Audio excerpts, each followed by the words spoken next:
nós estamos aqui na frente ministrando algo. Eu tenho muita dúvida se existe alguém que um dia, um pastor, que um dia ministrou algo que Deus não tenha ministrado com ele primeiro, ensinado ele mesmo primeiro, para depois transmitir. Então tudo que eu falar aqui eu não estou dizendo que eu já aprendi, mas eu estou dizendo que eu estou sendo assim profundamente desafiado diante de Deus, diante da palavra de Deus, com tudo aquilo que o Espírito Santo tem me falado, e eu quero aqui de alguma forma tentar transmitir aqui para os irmãos. E se eu pudesse dar um tema para essa palavra, seria talvez: você já tem tudo. Você tem tudo. Você tem tudo. Ponto. Você já tem tudo o que você precisa. Seja para liderar, seja para ser pai, seja para ser mãe, seja para ser filho, seja para estudar, seja para entrar numa faculdade, seja para concluir qualquer um dos teus sonhos, você já tem tudo. Eu acho que eu vou repetir mais uma vez até que entre assim no nosso coração. Você já tem tudo. Deus já te deu tudo. Amém. Glória a Jesus. É interessante porque talvez é uma frase que certamente, eu imagino aqui, que todos já tenham ouvido. Cara, você já tem tudo que você precisa. Eu lembro quando eu era mais novo, ainda sou muito novo, mas quando eu era mais novo, o pastor Gumer pedia para eu ministrar louvor ou pregar, e eu ficava muito nervoso.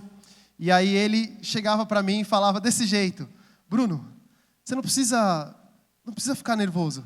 Você já tem tudo aí dentro de você. Fala o que está dentro de você. Acho que até hoje, né, Mateus? Ele deve falar isso, né? Não, fala o que está no teu coração. Fala isso que está dentro de você. Porque você já tem tudo. Porque nós já temos tudo que nós precisamos.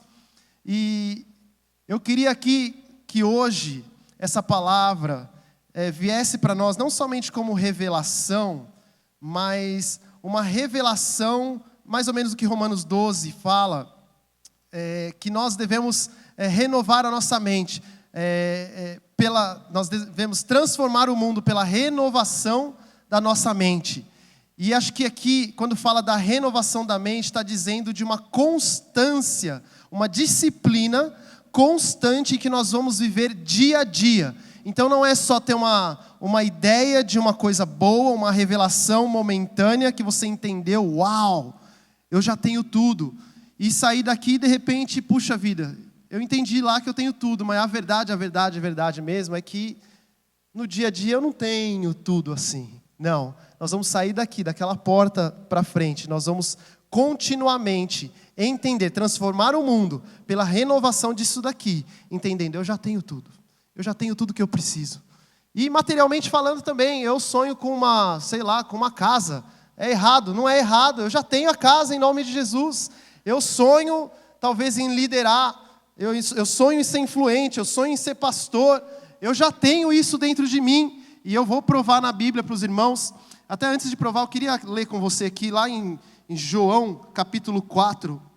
Eu gosto muito desse versículo, se você puder abrir, pessoal da mídia, eu estou aqui com a NVI. João capítulo 4, versículo 34.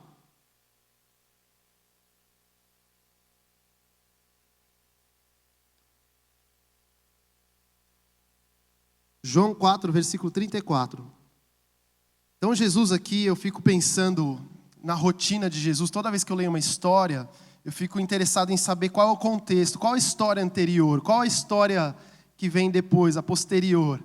E aqui é interessante que Jesus está com a samaritana, e se você não conhece a história, depois você pode ler lá no capítulo, na parte inicial do capítulo 4. E aí essa samaritana é tão impactada, ela descobre que o Messias está vivo, ela volta para a cidade, anuncia para a cidade, e o que a Bíblia fala é que a cidade toda creu em Jesus, conheceu Jesus. E olha que interessante, depois desse fato, aí então no versículo 34, disse Jesus: a minha comida é fazer a vontade daquele que me enviou e concluir a sua obra. Eu vou pausar aqui, põe o dedo, nós não terminamos ainda, mas o que Jesus está dizendo aqui? Que tudo isso que aconteceu, todo esse milagre, o alvoroço todo na cidade de Samaria, tudo isso está acontecendo por causa de uma coisa, minha comida. E fala de comida no jejum, não sei você, mas é uma coisa desafiadora para mim, pelo menos, pensar em comida física, mas Jesus está falando aqui, a minha comida é fazer a vontade daquele que me enviou e concluir a sua obra. Não tiro o dedo daí, mas eu gosto de jogar futebol, não quer dizer que eu jogo bem, mas sempre gostei muito de jogar. E eu sempre jogando bola, tem uma fala que eu falo desde adolescente, porque eu ficava muito bravo com aqueles jogadores que jogam bola e se sentem atacantes, são todos amadores, mas às vezes num jogo de amigos parece que todo mundo é profissional, vira uma disputa louca, às vezes até umas brigas saem, graças a Deus aqui não tem isso, mas acontece que tem aquele jogador que é meio estrela, assiste o Neymar num dia e quer jogar igual no outro dia. E aí vai jogando bola e vai indo em direção ao ataque e ele perde a bola lá no ataque. E de repente, ao invés de ajudar o seu time, ele fica lá na frente, na famosa que a gente chama, quem joga futebol sabe, na banheira, fica lá na frente esperando a bola voltar para ele, ao invés de ajudar os seus amigos. E eu tenho uma frase que eu uso muito, que é a frase até o fim. Meu amigo, se você vai jogar comigo, tem gente aí que joga comigo, sabe. Se você vai jogar comigo, é time. Você vai pode atacar, não tem problema nenhum, mas treina sua resistência, porque você vai me ouvir gritar, até o fim, volta para marcar até o fim, porque a gente não vai tomar um gol por causa de alguém que ficou lá na frente parado. A gente vai lutar até o fim. E essa é uma frase que eu usava muito, principalmente na época que eu jogava. Hoje eu não sei se eu tenho pique para ir, voltar, não sei quantas vezes um jogador num jogo aí de meia hora, 40 minutos faz. Mas é interessante que Jesus aqui, ele tem a mesma fala, até o fim. Então a comida dele é fazer a vontade daquele que o enviou, o Pai, até o fim. Até o fim. Até o fim. É muito poderoso isso, porque faz a gente pensar na questão da eternidade. Não é agora um momento, não é um instante. Eu não estou liderando célula porque é um momento, porque é uma moda, ou porque eu tenho meus amigos juntos, ou porque é um status, ou porque a visão da igreja é essa. Eu não estou liderando isso. Eu estou liderando. Já pensou se a gente começa a pensar assim? Porque a minha comida, mais do que aquilo que eu como, mais importante do que aquilo que eu como fisicamente, é fazer a vontade daquele que me enviou e concluir a sua obra. O versículo 35, acompanha comigo lá, diz, vocês não dizem, daqui a 4 meses haverá a colheita.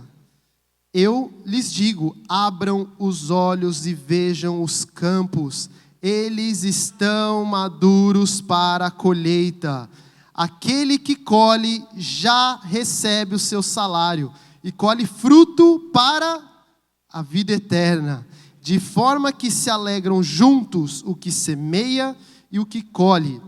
Assim é o verdadeiro ditado, um semeia e outro colhe. Versículo 38, eu os enviei para colherem o que vocês não cultivaram. Olha aqui, outros realizaram o trabalho árduo e vocês vieram a usufruir do trabalho deles. Para quem que Jesus está dizendo isso? Quem sabe me dizer, para quem que Jesus está dizendo isso? Glória a Deus. Glória a Deus. Jesus estava dizendo para os discípulos? Sim, eu creio que mesmo quando o Sermão da Montanha, tudo que ele falou para multidões, o foco de Jesus eram os discípulos. Eu creio também, João 17 prova isso, que o foco de Jesus não era somente os discípulos, mas aqueles que depois haveriam de crer nele. Eu e você. Vocês dizem, uma hora vai dar certo, uma hora a gente consegue, uma hora eu vou ter sorte. Não. O que Jesus fala, levante seus olhos, porque os campos já estão brancos. Já é hora de colheita, está pronto. Você já tem tudo. Você já tem tudo que você precisa. Queridos, isso é tão poderoso, que se nós realmente aplicarmos isso, eu tenho vivido dias na minha vida que eu tenho pela graça e misericórdia de Deus, mas conseguido aplicar isso de uma forma tão intensa na minha vida, que eu vou contar depois aqui alguns testemunhos, mas eu tenho visto coisas que, sabe aquele negócio que você pensa que talvez demore 10 anos para acontecer, e num estalar de dedos, pum! Aí vem a mente, você já tem tudo, os campos estão brancos. E eu gosto muito do versículo 38, eu os enviei para colherem o que vocês não cultivaram. Isso aqui para mim é a prova de que nós já temos tudo. Está dizendo que não adianta, você vai plantar, é importante que planta, a palavra fala, aquilo que o homem plantar certamente colherá, isso é bíblico, mas também diz aqui que alguém já plantou por mim e por você. Por isso eu creio, queridos, profundamente, que liderar célula, que liderar um life group, que discipular, cumprir Mateus 28, ide e fazei discípulo, jamais é um peso. Jamais é um peso de eu ter que saber mais do que o meu discípulo. Jamais é um peso de trabalho.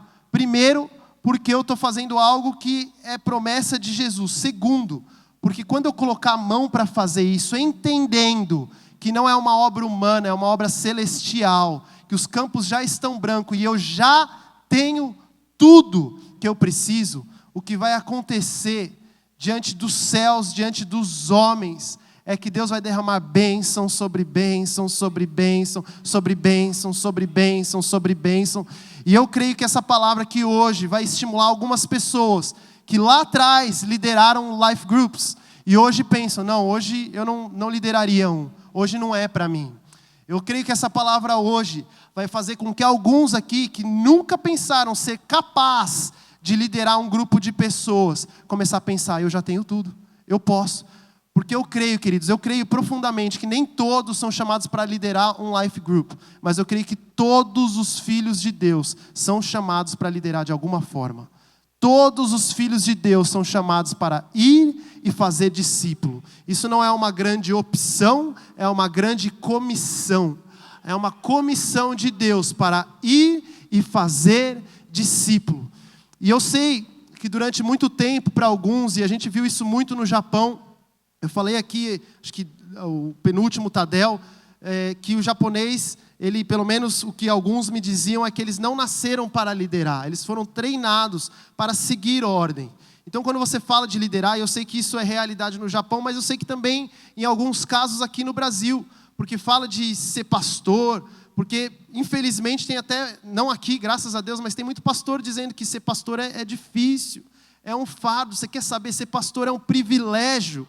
Ser pastor é um privilégio, mas o meu testemunho, eu nunca falei isso publicamente, talvez é a primeira vez que eu vou falar isso, nem o pastor Gumer acho que sabe disso, mas eu talvez não seria um pastor ordenado, ou talvez, não sei nem se eu teria o coração de pastor, se não tivesse alguém que olhasse para mim e falasse, olha, você tem tudo, está tudo dentro de você, você pode liderar sim.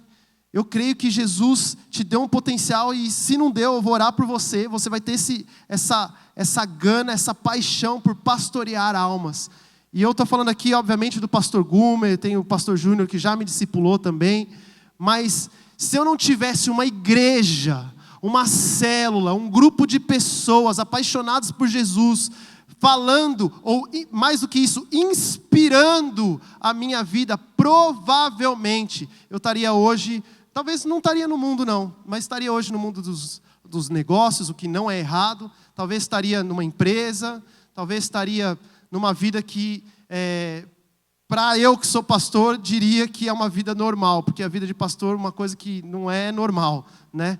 Mas o que não tem nada de errado, mas talvez teria deixado de cumprir o meu propósito. Hoje, você que talvez pensou, liderar um life group, para mim, sem chance. Eu creio que Deus está transformando isso na sua mente. Não porque você vai se sentir pressionado, e jamais isso deve acontecer. Porque quem lidera por pressão, espana por pressão também. E aquele que lidera por pressão também acaba não tendo unção. Até rimou. Porque a unção de Deus, ela vem porque nós estamos cumprindo o chamado. Estava conversando hoje à tarde com um missionário, E ele falando, cara, você não tem noção. As dificuldades que nós enfrentamos aqui chega a ser um absurdo. E ele falando para mim, realmente, um absurdo. Mas ele falou, cara, mas a satisfação que está dentro de mim, a minha intenção já de pastor talvez dar uma motivada, dar um tapinha nas costas. Mas ele falou para mim, mas dentro de mim, a alegria de saber que eu estou cumprindo o propósito de Deus, cara, nada substitui. E mais do que isso, não tenho vontade nenhuma de sair daqui onde eu estou. Esse eu creio que é o sentimento de quem está realmente no centro da vontade de Deus. Como eu disse, talvez a sua liderança, eu creio profundamente que Deus criou homem e mulher todos para liderar. Uma das provas é quando Ele criou homem e mulher, Ele criou árvores e animais, e Ele disse o que para o homem? Domine o homem sobre toda a terra, sobre todos os animais. Domine o homem. Essa palavra domínio, ela tem dentro de si, está incutido dentro de si a liderança. A liderança que Deus deu para mim e para você, para sermos influência, para inspirarmos as pessoas ao nosso redor. Talvez Deus te levantou diferentemente de mim, Deus te levantou lá na sua faculdade. Talvez, diferentemente de mim, Deus te levantou lá no seu ambiente de trabalho. E Deus te colocou lá por 10, 15, 20, 30 anos, para você ser luz e você ser influência naquele local de trabalho, para cumprir até o fim o propósito que Deus colocou dentro do teu coração. E eu, animado com isso, pensando, Deus, é incrível saber que eu já tenho tudo, que eu, assim como o homem pensa, assim, ele é, e eu penso que eu sou um homem próspero, que eu sou um músico excelente, que eu sou o melhor marido da terra. Amém? Então a gente combinou. Eu sou o melhor marido da terra, que eu sou um excelente líder de célula, que eu sou um pastor incrível. Eu penso diante de, não porque eu sou capaz, mas porque na minha fraqueza, Deus me faz forte, porque eu entendo que eu já tenho tudo diante de Deus. Você entende que você tem tudo diante de Deus, em nome de Jesus. E uma das coisas que eu comecei a pensar, eu falei, puxa vida, se eu já tenho tudo, e talvez alguns pensem isso, por que será que algumas pessoas não têm tudo? Porque a ideia de ter tudo é fé. A gente está falando muito de fé aqui, porque a fé é prova de uma esperança, de algo que nós temos aqui. Talvez nós não vemos com os nossos olhos, amém? Mas nós sabemos que nós temos. Mas, em algumas situações, algumas pessoas, e a Bíblia fala disso, elas nessa caminhada, antes de chegar no fim, elas desanimam. O que faz um ser humano, o que faz um dos meus irmãos, talvez, evitarem de colher esses frutos, de saber que ele já tem tudo, por exemplo, e colher os frutos disso? Porque se eu sei que eu tenho tudo, é óbvio que nós vamos colher o fruto disso. Eu tenho convicção de que eu vou morrer muito velhinho. Eu tenho convicção disso. E os irmãos aí que viverem mais de 100 anos vão estar aí para provar. Eu tenho nada tira isso de dentro de mim. Nada tira isso. Isso é fé. Eu já vi? Não vi. Mas eu tenho certeza que isso vai acontecer. Já tive certeza de tantas coisas. Eu lembro para ter filho, eu já contei isso aqui, mas eu tinha por algum motivo bizarro, eu tinha muito receio de ter filho, muito medo, eu era muito novo também, assim, digo novo comparado com a sociedade aí, né? No tempo bíblico era diferente, mas era muito novo também, eu tinha um receio de ter filho, mas eu sabia dentro de mim que isso era promessa de Deus, e que isso era prazeroso, e que era o que Deus queria para mim, que era o centro da vontade de Deus, e eu comecei a orar e clamar, e Deus falou claramente comigo, me deu sonhos e falou a respeito disso. E é interessante, queridos, porque à medida que eu abro a minha boca, e aqui acho que está eu não gosto de falar essa palavra, porque não é um segredo, é algo aberto, mas a gente usa muito, né? Um segredo da fé. A fé precisa ser falada. A fé precisa sair da nossa boca. A fé precisa sair dos nossos lábios, da nossa língua. Precisa se movimentar. Porque a fé sem obras, ela é morta. E eu creio, Tiago fala sobre isso, e eu creio profundamente que a fé, ela precisa sair da nossa boca. Eu declarava que a minha célula ia ter tanta gente, entupir de gente lá, esse era o termo que eu usava, entupir de gente lá, logo que eu cheguei no Brasil, do Japão, ia ter muita gente, que ia sair gente pela porta. Nas últimas semanas, na casa do pastor Gumer e da pastora Márcia, nós tivemos tanta gente, que eu tinha que passar lá com as crianças, todo mundo falando shh, shh, de tanta gente que estava saindo. Eu via isso? Eu não via isso, mas eu sabia no meu espírito que isso era possível.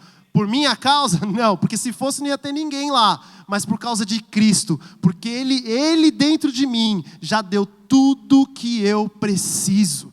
Tudo que eu preciso. Eu lembro mais uma história de quando eu era bem novo, se eu não me engano, eu tinha acho que 20 anos.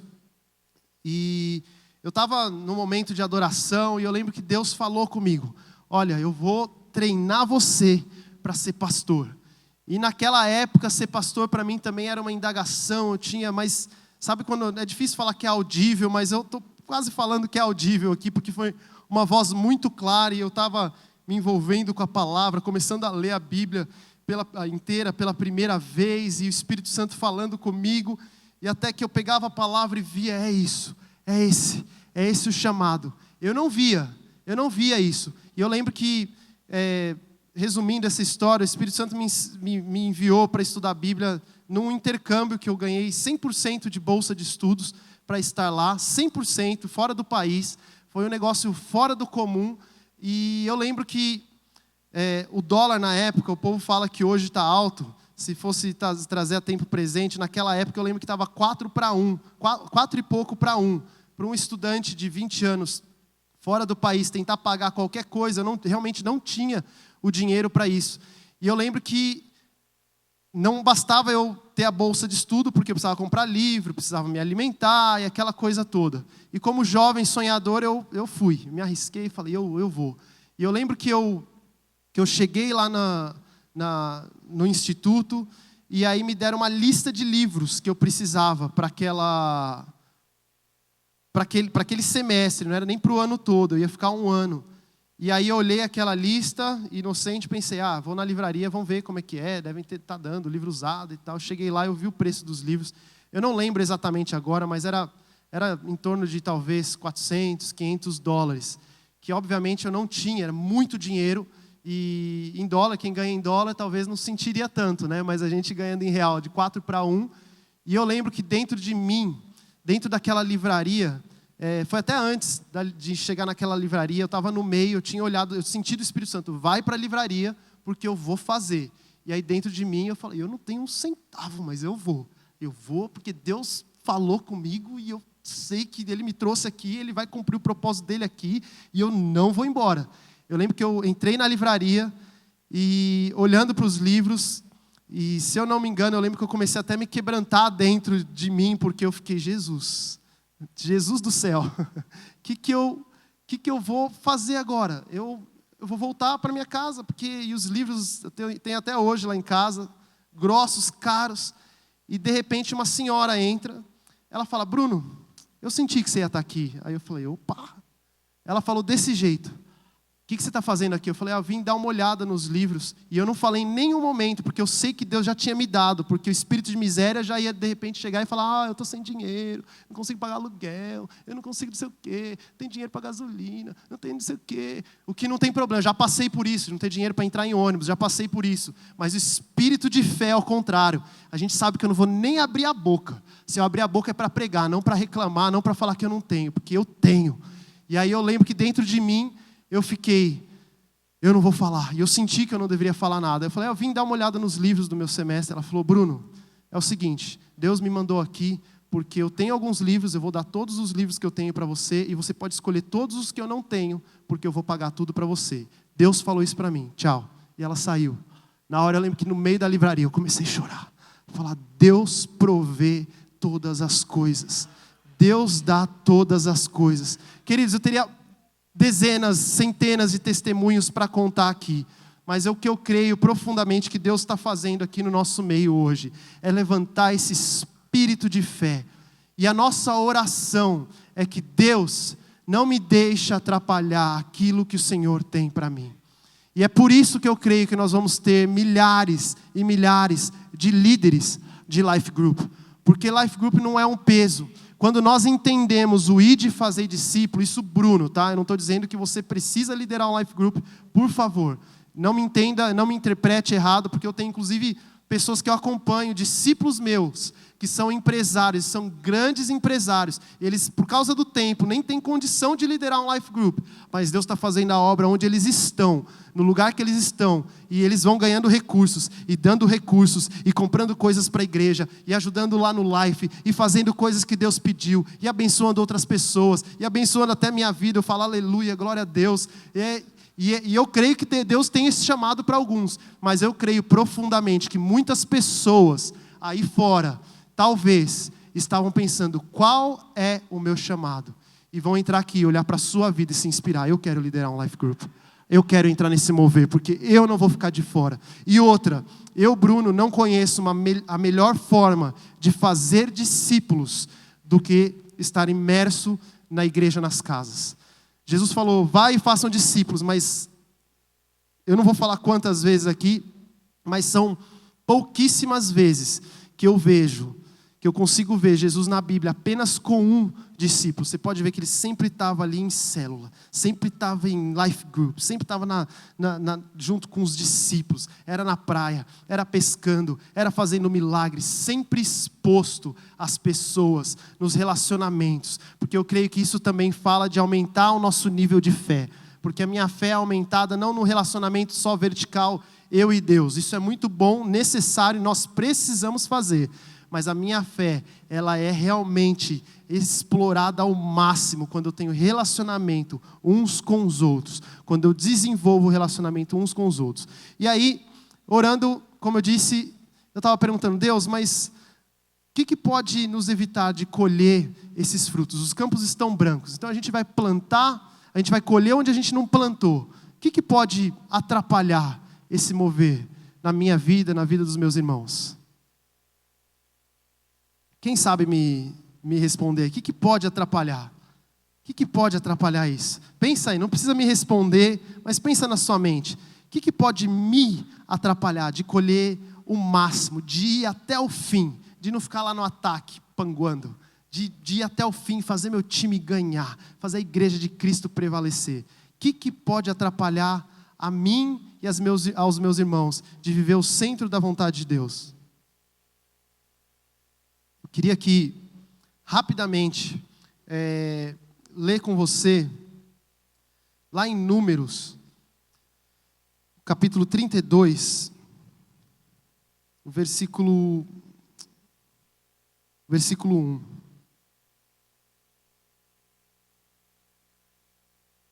Diz assim, as tribos de Ruben e de Gade, fica bem atento, o texto é um pouquinho longo, mas é importante que a gente, para terminar, que a gente tenha consciência total desse mover que Deus está derramando no nosso meio. As tribos de Ruben e Gade, donas de numerosos rebanhos, viram que as terras de Jazar e Gileade eram próprias para a criação de gado. Então eles eram pecuaristas. Por isso foram a Moisés, o líder, ao sacerdote Eleazar e aos líderes da comunidade disseram, aí tem todos os nomes aqui, pulando lá para o versículo 4, diz assim, terras que o Senhor subjugou perante a comunidade de Israel são próprias para a criação de gado, e os seus servos possuem gado. Versículo 5, e acrescentaram, se podemos contar com o favor de vocês, deixe que essa terra seja dada a esses seus servos como herança. Não nos façam atravessar o Jordão. Versículo 6, Moisés respondeu aos homens de Gade e de Ruben, e os seus compatriotas irão à guerra enquanto vocês ficam aqui? Versículo 7, por que vocês desencorajam os israelitas de entrar na terra que o Senhor lhes deu? Vamos terminar por aqui, depois se você quiser ler o capítulo todo para reforçar na nossa mente, eu creio que alguns aqui vão reproduzir as palavras que nós ministramos aí nos seus GDs, nos grupos, e eu lendo esse texto, toda vez que eu leio esse texto, na verdade eu penso muito na igreja, penso muito a meu respeito, porque eu fico pensando, cara, os caras tinham uma promessa, Deus já falou para eles, que eles iam entrar em uma terra que mana leite e mel, a terra propícia e perfeita. Essa era a promessa de Deus. Eles já tinham conquistado no mundo espiritual a promessa de Deus. Mas o que aconteceu? Eles chegaram antes desse rio Jordão, eles olharam para o outro lado e chegaram 2 tribos, então de Ruben e Gade, e por serem pecuaristas, eu penso, posso estar errado nisso, eu penso que é a desculpa que eles precisavam para não atravessar o Rio Jordão e mais, porque atravessar o Rio Jordão eu não sei o quão difícil é, mas a guerra que eles teriam que enfrentar, eles estavam querendo se esquivar. E aí eles chegaram para Moisés então e falaram, olha, a gente não precisa atravessar lá, deixa a gente construir casas aqui, deixar os nossos animais aqui. E aí é interessante a resposta de Moisés. Moisés vira para eles e fala, peraí, vocês querem que todos nós, o povo todo, atravesse o Jordão, que o povo todo enfrente a guerra, sozinhos, e vocês vão ficar aqui? Peraí, é isso que vocês estão me falando? E aí depois Moisés, discorrendo esse texto, Moisés cita, e ele lembra do passado, onde Deus já condenou grande parte dos israelitas, porque eles pecaram da mesma forma. E que forma é essa? Parece não ser muito assim assustador, mas qual que era o pecado? A falta de fé. Quando os espias foram para ver a terra prometida, 2 voltaram, Josué e Caleb voltaram falando boas coisas da terra, mas o que os outros fizeram? A palavra fala que o que eles falaram desanimou todo o povo, a ponto do povo chorar e dizer para Moisés, por que você foi nos tirar do Egito? Por que você foi nos tirar do Egito? E por causa disso, Deus condenou e disse claramente, isso que vocês estão fazendo, queridos, é pecado. Foi claro. E aí, um tempo depois, essas 2 tribos então chegam e falam, olha, a gente não quer atravessar o rio. Da mesma forma, Moisés, só que agora Moisés já estava vacinado, né? Falou para os dois líderes, vocês já apanharam lá no passado e agora vocês querem de novo sair do centro da vontade de Deus? Que absurdo é esse? E mais, vocês estão desanimando os seus irmãos, os seus compatriotas. Vocês querem, de fato, receber a ira de Deus, é isso que Moisés fala. E aí, graças a Deus, dessa vez, eles conversam entre si e percebem, tem revelação, não, eu vou até o fim, eu não vou desanimar o povo. E aí, que o Espírito Santo começou a falar comigo, o que pode tirar alguém, se nós já temos tudo, se Deus já nos entregou tudo, o que pode tirar alguém dessa vontade perfeita de Deus, de colher todos os frutos que Deus promete, a longevidade, a saúde, queridos, isso é tudo promessa bíblica, a saúde mesmo, de nós termos saúde plena, saúde celestial. Eu não creio que no céu tem doença, eu não creio que no céu tem dores, eu creio que no céu nós somos limpos, lavados e podemos correr até o fim e não nos cansarmos. Eu creio que isso é o céu aqui na terra, eu creio que é isso que Deus tem para mim, a prosperidade, a frutificação, eu e minha casa servindo ao Senhor completamente. Eu creio que tudo isso é promessa de Deus. Mas o que pode realmente tirar a gente desse mover de Deus para as nossas vidas? E o Espírito Santo me falou, teria uma lista talvez para falar aqui, se você olhar tanto no Velho quanto no Novo Testamento, são tantas coisas que às vezes o povo faz que era contra Deus, ou que a pessoa faz que era contra Deus, rebelião e tantas outras coisas. Mas aqui o Espírito Santo ministrou no meu coração para eu passar aqui nesse momento final para os irmãos sobre 3 coisas. A primeira, eu quero ser breve aqui. A primeira, e eu entendo aqui, queridos, eu quero até deixar isso claro, que eu entendo que eu tenho falado aqui com algumas pessoas que têm uma maturidade para entender, porque essa palavra, eu não diria como Paulo fala, que quando era menino, ele fazia as coisas de menino. Eu não creio que aqui eu estou falando com meninos, com bebês espirituais. Eu não estou dando aqui leite, mas eu creio que essa palavra aqui ela já é uma palavra mais sólida, é uma palavra mais consistente. E provavelmente eu não falaria essa palavra em outros eventos, mas aqui com os irmãos que eu creio que entendem que tem o chamado para liderar em algum âmbito, tem o chamado para prevalecer e ser influente na sociedade, para ser influente até dentro aqui da própria igreja, pessoas que talvez estavam desanimadas e você vai inspirar de tal forma, porque você entendeu esse chamado na sua vida. Então eu creio que eu estou conversando aqui com os irmãos. E outra, a prova, para mim, a prova é porque o TADEL é um treinamento avançado de líderes. Então as pessoas que vêm aqui entendem, e eu admiro demais isso. Inclusive eu quero aqui, de verdade, parabenizar os irmãos, porque nós poderíamos fazer tantas outras coisas, mas nós abrimos mão de todas as outras coisas. Tantas pessoas que tentam, até comigo mesmo, marcar reuniões. Eu sei o que os irmãos passam na terça-feira, mas chegar do trabalho, fala, eu não quero saber o que o mundo está dizendo, eu não quero saber qual é a direção que o mundo está indo, porque eu quero saber o que Deus tem para a minha vida. E a arte, o ato de liderar, antes de liderar outros, nós precisamos saber liderar bem a nós mesmos. Nós precisamos saber nos disciplinarmos a ponto de entender qual é o propósito de Deus. E a liderança, eu creio, que acontece de forma natural. Ela não é algo forçado. Tem muita gente que pensa, que a liderança é quem manda. Eu faço perguntas às vezes para as crianças, E aí, quem que é o líder? Como que é ser líder? O que é ser líder para você? É quem manda. Geralmente é quem manda. Liderar não é quem manda. Liderar é servir. Aquele que serve é o líder. E eu creio que a liderança de verdade de Cristo é essa, não somente que serve, mas ao servir, essa liderança inspira. E é por isso que eu digo, talvez você no passado pensou, não, isso talvez nunca mais eu vou fazer. O Espírito Santo está falando para você hoje, não, você vai entrar de cabeça. Eu estou te trazendo para esse TADEL, uma semana após outra, porque eu tenho um propósito profundo na tua vida, assim como aconteceu com Moisés.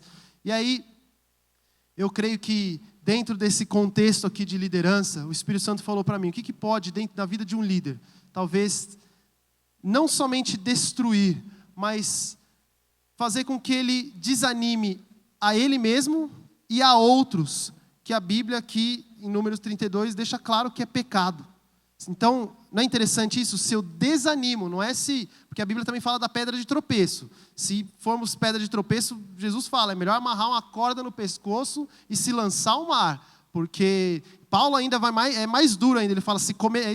eu acho assim incrível, Paulo, porque ele fala, se comer carne vai escandalizar teu irmão, então nem comer carne você coma. E parece ser severo, mas para a cultura da época, talvez não tão severo. E eu creio que para nós líderes, quando nós falamos as regras, talvez isso não atrai e não inspire ninguém. Mas quando nós vivemos essa paixão por Jesus, isso atrai e inspira muita gente. E uma das coisas que pode evitar de nós cumprirmos esse chamado de Jesus é a falta de intimidade com Deus. A falta de tempo de qualidade com Deus. É interessante, lá em João 5, dá para pôr aí João 5,19? Se puder pôr no projetor, eu agradeço. João 5,19. Jesus lhes deu esta resposta: eu lhes digo verdadeiramente que o Filho não pode fazer nada de si mesmo, só pode fazer o que vê o Pai fazer. Porque o que o Pai faz, o Filho também faz. Não é interessante pensar que Jesus, o Rei de toda a terra, o Messias, o cara, mesmo assim, ele não fazia nada, absolutamente nada, que ele não visse primeiro o Pai fazer. Queridos, está aqui acho que uma das maiores lições de liderança, de vida com Deus, de cristianismo que nós podemos aprender na nossa vida. A gente quer estar cheio de fé, a gente já sabe que a gente tem tudo, e a gente vai receber tudo. E se pedirmos, Ele vai dar, se batemos na porta, a porta vai ser aberta. A Bíblia fala a esse respeito. Mas, está aqui o exemplo que nós acabamos de ler. Jesus, o Rei dos Reis, Senhor dos senhores, o Messias, como homem, ele disse, eu não tenho coragem, eu estou traduzindo esse versículo nas minhas palavras, eu não tenho coragem de fazer algo que eu não vi antes o meu pai fazer. Eu não sei para você, mas isso me gera um temor maluco, porque até quem me conhece sabe que eu às vezes sou até muito indeciso, porque eu fico pensando, cara, mas Deus não falou, mas Deus não disse, mas e a voz de Deus? E o que Deus falou? E o que a palavra fala? Graças a Deus por esse livro aqui, porque eu creio profundamente que a palavra de Deus é isso aqui. Porque é muito gostoso ouvir de forma audível, e cada vez que a gente se envolve mais com esse livro, a gente é treinado mais e mais para ouvir também de forma audível, através da vida dos irmãos. Mas eu creio, queridos, que a nossa inspiração, a inspiração da nossa vida, se nós não estivermos carregados disso aqui, se nós não estivermos carregados de intimidade com Jesus, é muito provável, que eu vou falar aqui, talvez soe pesado, mas é muito provável que a gente não consiga chegar até o fim, ou se chegar, seja com muitos, talvez como o povo de Israel, com muitos trancos e barrancos e cheguei. Por quê que eu digo isso? Eu digo isso com toda certeza, porque Jesus deu exemplo. Porque Jesus, que era Jesus, que nasceu de uma virgem, que foi prometido durante anos e anos pelos profetas, Jesus, que era o cara, ele disse, eu não faço absolutamente nada, se eu não vejo meu pai fazer, quanto mais eu, Bruno, que mora em Barueri, que nasci lá em 84, e que reconheço diante dele, que sem ele eu não sou nada, quanto mais eu não ter intimidade profunda com Jesus. Aí, queridos, depois disso, eu não estou dizendo que eu sou o cara mais íntimo, não. Eu estou dizendo que eu estou aprendendo, como eu disse no começo. Eu brigo todos os dias, a minha casa, a minha esposa está aqui para provar. E às vezes eu não tenho vontade de colocar o joelho para orar, não. Eu estou sendo sincero com os irmãos. Mas dentro do meu espírito eu sei que eu já tenho tudo. Só que eu tenho tudo por causa dele, não por causa de mim. E se eu preciso levantar de manhã, que eu levante, a primeira coisa que eu coloco no chão não seja nem meus pés, mas meu joelho. E a Beth sabe disso. Ela ouve lá de vez em quando o som ligado alto, e geralmente é quando eu estou meio... Ela ouviu há uns tempos atrás aí, mas alguns dias, né, seguidos, porque eu estava declarando como o salmista, cante a minha alma ao Senhor, porque a verdade é que esse corpo aqui, às vezes tem vontade de sair correndo para trabalhar e resolver um monte de problema, mas eu tenho aprendido, quanto mais desafio eu tenho, mais tempo de oração eu preciso gastar, porque o tamanho da minha consagração vai determinar o tamanho do meu sucesso em todas as áreas. O tanto que eu investi em intimidade com Jesus, vai ser o tanto que eu vou colher diante dele. Na verdade, eu digo isso para mim mesmo, vou ser sincero, mas a verdade é que o pouco que eu me consagro, o muito Deus derrama. Aí um pouco mais que eu me consagro, aí abundantemente Deus derrama. E aí um pouco mais que eu me empolgo e me consagro, e Deus derrama muito, mas muito, mas muito mais. E aquele sentimento de Senhor, eu não mereço, o Senhor é bom demais, eu não mereço. E eu creio que esse deve ser o sentimento no meio das aflições, é o sentimento até o final da nossa vida, é o sentimento no tempo de bênçãos, e é esse o sentimento que Deus está trazendo no nosso meio. Liderar é um privilégio, ser pastor é um privilégio imerecido, ser pai de filho, ser marido, é um privilégio imerecido, ser esposa do seu marido, o marido que você casou e hoje vive junto, é um privilégio, esse espírito de fé, de gratidão, às vezes você está declarando da boca para fora, mas você já sabe que você já conquistou a terra prometida, e você não vai ficar do outro lado do Jordão falando, é melhor eu ficar aqui para evitar a fadiga, para evitar a encrenca, para evitar isso, para evitar aquilo. Não, eu vou atravessar, eu vou para a guerra, eu vou tocar trombeta, eu vou derrubar a muralha, porque eu já conquistei essa terra por herança, em nome de Jesus. Queridos, eu teria muitos outros pontos aqui para falar e para dar testemunho, mas o nosso tempo aqui acabou. Eu queria convidar você para ficar de pé, e eu creio que eu ia falar para ficar de fé. Amém. Vamos ficar de fé também. Eu queria que nós terminássemos aqui com uma oração, mas uma oração de fé. De pé e de fé. porque eu creio que essa palavra, tem muita, como eu disse no começo, tem muita palavra que passa aqui por mim, Deus trata na minha vida, mas eu senti muito claramente. Desde o começo que nós começamos aqui com a adoração, Deus está curando alguns corações de traumas. Deus está curando alguns corações que pensavam, eu não tenho a capacidade. Olha o pastor Gumer, olha os pastores às vezes pregando e falam, não, eu não nasci assim, eu não sou eloquente. Queridos, Moisés não falava, alguns dizem que era gago, ele tinha uma trava na língua. Moisés não falava, ele liderou um dos maiores líderes da história. Pega os líderes da Bíblia, você pega Saul, o cara estava escondido, de trás de bagagem, tentando se esconder porque não se achava digno de liderar. Davi era excluído de tudo e de todos, ficava lá com as ovelhinhas. Você pega os grandes líderes da história, você pega Neemias, quando fica sabendo que a sua cidade foi toda assolada, o que esse grande líder faz? Começa a abrir o berreiro e chorar. Querido, Deus te chamou para liderar. Deus te chamou para liderar. E se existia algum trauma, se existia alguma incerteza da sua habilidade para influenciar, talvez 2, 3, 5, 10, 20, milhares de pessoas, hoje Deus certifica no teu coração, o teu passado foi apagado. Você é digno sim da misericórdia de Jesus, assim como eu, assim como todos aqui. O Espírito Santo está aqui, eu creio que Ele testifica no teu coração. E você talvez pensava, não, eu não vou entrar num discipulado, ou eu não entendo direito o que é discipulado, ou eu não vou entrar porque eu já me machuquei demais. Queridos, eu creio que o que você passou, se você crê dentro de você, talvez tenha sido a melhor escola que você poderia ter passado.